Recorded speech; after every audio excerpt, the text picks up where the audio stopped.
Jess, isn't there a simple solution to this, to give children brick phones and just take away their smartphones, right? Nice and quick.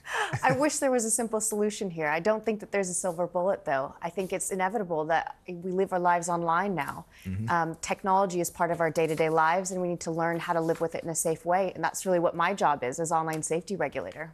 So you interviewed lots of children, and every single one you spoke to had seen some kind of violent content. What were they telling you? So we interviewed about 400 kids across the UK, and the things that they told us were absolutely striking. For me, when I heard the research and I listened to this myself, there are kind of three things. First, as you said, every single kid told us that they'd come across violent content. In some cases, they said that they thought this was just an inevitable part of their online lives, which is heartbreaking. The second thing that really came out clearly to me was that oftentimes they were saying they weren't going out looking for this. It was coming to them. They said the algorithm was pushing this to them. They were being added to large WhatsApp group chats and being tagged in other types of group chats. And this was another way they were coming in contact with it. And kind of the third way that I thought was most striking about this was that even though they knew about some of the safety features, like reporting content, they weren't using it because they were worried that if they did it, that nothing would happen, or that they might actually get inadvertently pushed more of this kind of content. Right. But isn't kids seeing videos of kids having fights in school? What's the problem with that?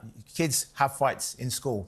It's part of being a school kid. So why should that be an issue to see it on social media? So I think it was more than just seeing school fights. The research says that there were sometimes people were seeing school fights and street fights, but sometimes it was really extreme types of violence. So gang fighting, for example. But even more than the violence is some of the other kind of worrisome harms, like eating disorder content or content telling you how to injure yourself or commit suicide. Bullying content. And I think taken cumulatively together, that's really what's quite worrisome. And some of the adult professionals that we talked to said that this repeated exposure over a period of time is leading people to kind of withdraw socially and physically in their offline lives. What was striking is that a lot of the children that were interviewed by Ofcom said that they felt like it was unavoidable, or they were just going to come across this, and they sort of accepted that. If that is the case, then what are Ofcom's recommendations, and to who, to prevent children from coming across to it? So they just think, oh, well, as part of my day when I'm scrolling, I'm going to see some of this graphic content. To be really clear, children should never feel like coming across this kind of violent or graphic content is inevitable or part of their day-to-day lives. That's something no that we one's want to contesting absolutely... that. So what are the strategies then to say we're going to protect you from coming across it? Well, the good news, if I can find some silver lining in this story, is that last year the UK Parliament passed a new landmark Online Safety Act, which empowers Ofcom to actually, for the first time, hold these biggest tech platforms to account and making sure that they're putting in place the right systems and processes to protect all users, but particularly children online. Do you think that's good enough? I think that this is just the start. And for the first time, platforms will actually have to do something, and we will have powers as regulator to make sure that they're actually being held to account. Platforms are already doing things. I mean, if you get sent an inappropriate picture, let's say on Instagram, that might be of someone's genitalia, for example, they'll blur the picture so you don't come across it. There are already some systems in place. It feels like the regulation isn't strong enough to actually clamp down on these big tech firms. So this is really just the start, and we think that cumulatively what we're doing is we're putting out a package of proposals saying these are all the new things that you're going to have to put in place to keep your kids safer online. If you take that together... Who has to? Sorry, the firms, the parents? The tech platforms. OK, and what are those proposals? So we've already published the first set of proposals. So these are things around illegal content, so things like child sexual abuse material, grooming material, and we're putting out really concrete steps that say these are the things that you have to do to make it harder to come into contact with kids that you don't know, make it harder to disseminate and find child sexual abuse material, making it harder for kids to come across porn. This is just part one of our implementation.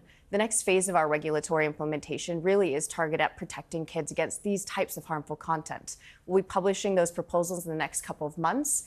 And from there, that really, we think, is going to be pushing the industry forward and making sure that they're thinking about child safety at the forefront. If we're speaking specifically about primary school kids, shouldn't we be saying to parents, why are your children doing this? Parents need to be parenting and making sure your kids aren't A, even having a smartphone when you're in primary school, and B, you should be monitoring what it is they're looking at and what WhatsApp groups they're in.